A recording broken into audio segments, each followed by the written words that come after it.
مرحبا بكم معايا في شهوات رمزية.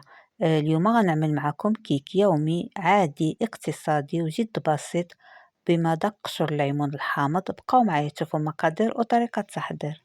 عندي هنايا 3 الحبات من البيض يكونوا بدرجة حرارة المطبخ، رشة من الملح، وكنضيف كأس من السكر حبيبات، كنضيف كأس إلا ربع من الزيت النباتي، وكنضيف كيس من السكر فاني، وعلبة من الياغورت بنكهة الفاني. كنخلط هاد المكونات كاملين مع بعضيتهم بالطراب الكهربائي، يمكن لكم تخلطوها بالطراب اليدوي.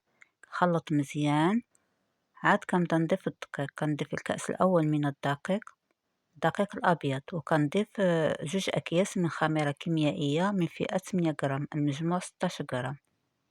وكنسم بقشور الليمون الحامض، عندي هنايا 2 ليمونات صغارين محكوكين.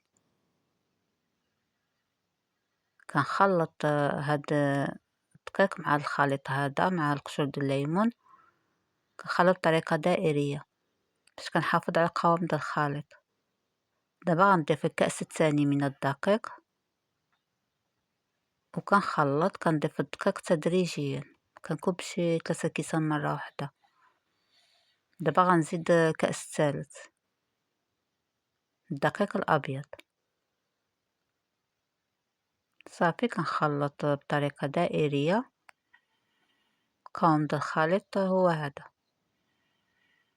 دابا غنضيف الخليط في المول اللي دهنتو بالزبدة ورشيتو بالدقيق. كنكب الخليط وكندخل الكيك للفران اللي سخنته من قبل على درجة عالية حتى سخن. عاد نقصلو درجة الحرارة على 180 درجة.